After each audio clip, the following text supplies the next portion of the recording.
I have a feeling that Christopher Nolan had this planned ending where Batman was going to be dead. Yeah. Now, there's debate about the ending, whether he's alive or whether he's Is he? not alive.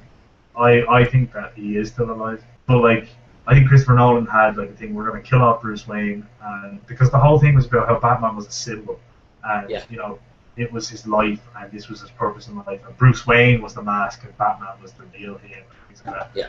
And all this happened, and then it's like, oh, no, he's actually still alive, so it's alright. It's like, no, Chris, I think you bailed the pressure on that one. Yeah, definitely. So.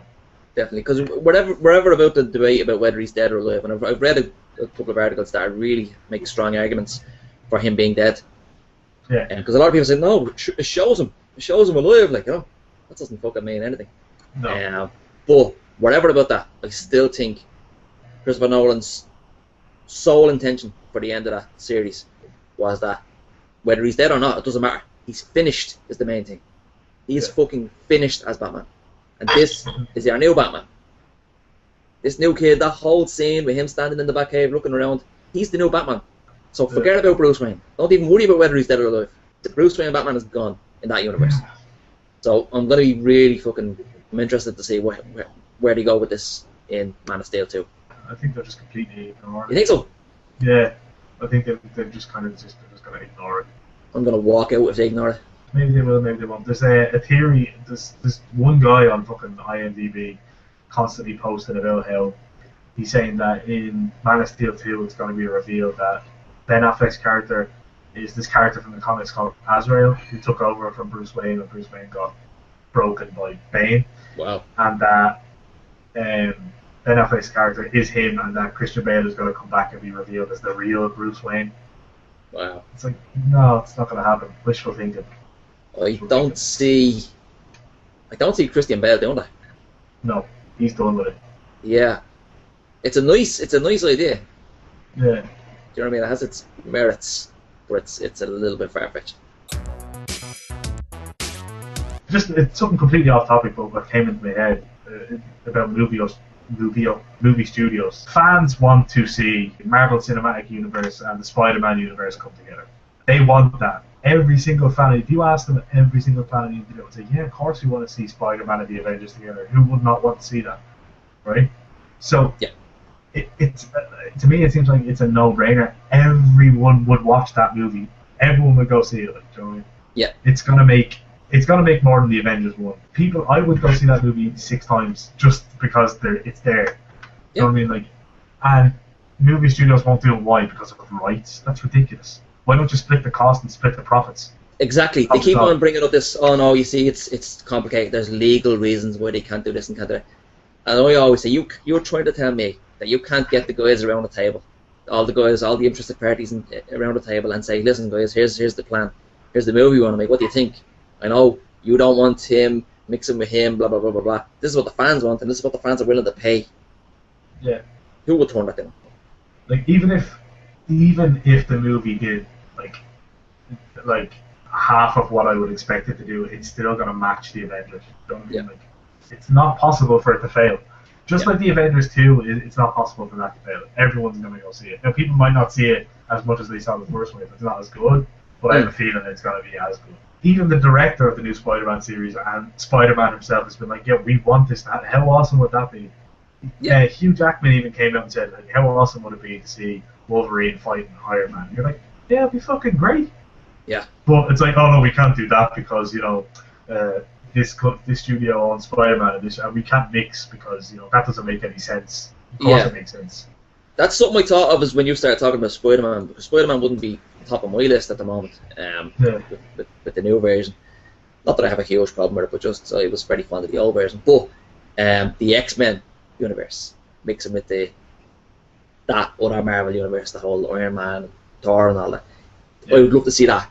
It would be extremely complicated, but I would love to see it, because those two universes I don't think you never hear anything about mutants. You don't in the Iron Man universe. No, because and that's where the kind of grey area comes up with the Days of Future Past crossover with Avengers, because there's two characters that are in both movies.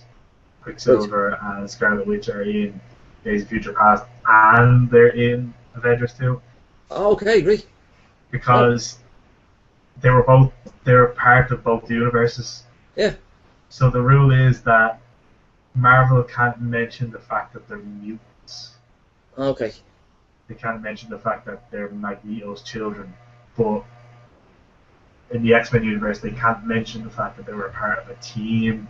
They can't mention the Avengers connection and things like that. You know, is it going to be the same actors, maybe?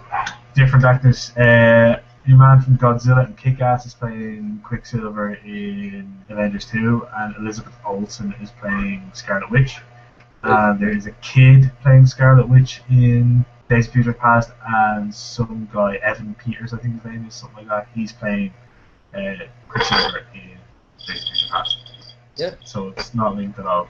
And there's people saying that the only reason that they were putting Days of Future Past is they think Fox got wind of the fact that it was going to be in Avengers 2, and they just wanted to have the characters on screen first, kind of thing. That's why, one way, that's kind of glad that Warner Brothers owns the entire DC universe. Like, they own all of the characters. Yeah, so there's never going to be that. Yeah. You will, if they really wanted to, you will see Superman, Batman, Green Lantern, every single DCU character you wanted. The only grey area for them would be if there's ever a movie where there's a DC Marvel crossover. Yeah, exactly, yeah. I think that would be stupid. Legal. I think that would be kind of stupid. Like, people would go see it, and I would definitely go see it, but I think it would just be a stupid thing to do. It depends on a lot of factors, I suppose. Like, it could be a fucking mess. I think one way of doing it, and the fans would probably be slightly disappointed in this, but don't make it this epic battle between every fucking character in DC and every character in Marvel. Make it a much more personal story. Yeah, like literally Batman versus fucking Wolverine. Do you know what I mean? Yeah, that would be class. Just that would be deadly. So yeah, I just want Sony and Marvel to get their shit together and just do it, because it's gonna make money. You're just idiots for not doing it. Oh, so. Absolute fucking ass clowns, yeah. Money. Like, they keep talking about, like, money. It's all about money. It's all this person owns the rights to this person owns the rights to that. Like, yeah, I get where you're coming from. Nobody wants to get ripped off. But in this situation, everybody wins. Yeah. You both make money. Nobody's losing money in this. For example, like, let's say 80% of the characters are Marvel owned, we'll say 20% are Sony owned with Spider-Man, right? So we'll just say 20/80. Yeah. So if Sony put in 20% of the money to make the movie, alright, and Marvel put in 80%, and Sony took 20% of the profits and Marvel took 80%, of, like, 20% of like $2 billion or something, that's not a bad thing to have, do you know what I mean? But it's more than nothing. Like, even if the movie costs $200 million, you're not even putting in $200 million. You're putting in, say, like 20-30 million, and you're getting like 10 times your investment back. It makes sense. Don't be a dick. Is my opinion on it. Fantastic Four reboot. What did you think of the originals, by the way? The original two movies. They were different to the comic book movies that were coming out at the time. They were very light-hearted. They were, yeah. Kind of cheesy, but they weren't very terribly cheesy. awful movies. They were alright. Like, they were movies that you could sit down and watch. You were just in that kind of mood. I think the only reason they're making the reboot is so they can keep the rights at Fox. And also, so I think part of the universes.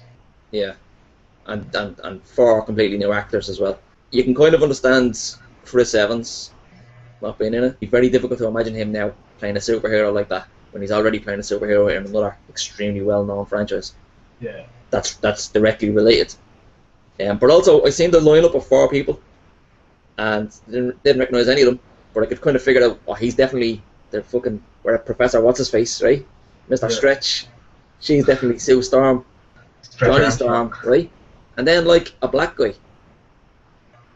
And the black guy is Johnny Storm. He's Johnny Storm. That's Sue Storm's brother. Mother. Yeah, literally, like, one's black, one's white. And people say you shouldn't judge the character, the race doesn't matter, a black person can play the character. I say, yeah, sure, a black person could play this character, but it doesn't make sense to have brother and sister, like, one white, one black. Yeah. Like, make them both black or make them both white. Okay, you can make one black and one white, but there's questions that have to be answered in the film. Big time. Someone has to turn around and say, yeah, well, we had different dads, or something like, you know what I mean? Like, it's not something that can be ignored. I'm sorry, that has to be addressed in the film. Even if they say, well, half brother, half sister. All right, fair enough. Okay, grand, you addressed it. But don't just to try and ignore it and fault us off with it. You know what I mean? And the thing is, like, me and you could like quickly come up with a reason why one's black and one's white, whatever, orphans, this, that, the other, whatever, right? Yeah. But I'm assuming that fans of the comic we'll know a lot more about the characters and who they're related to. I'm assuming, like every other Blade character in the comic book, they're probably related in some way to some other character. Yeah, they're linked. You know what I mean? Like, there's probably more Storms. Sue Storm, Johnny Storm. There's probably more Storms in the expanded universe. X-Men Storm. So you're messing with the family tree. Yeah. Oh, yeah. What did you say? Something for Storm there? I said X-Men Storm. She's right. Yeah. X-Men Storm. Fantastic. Anyway, we're probably getting worked up over nothing. It's probably a storm in a teacup. Yeah. Stormy darling. Anyway. That's a stretch. Yeah, it really is.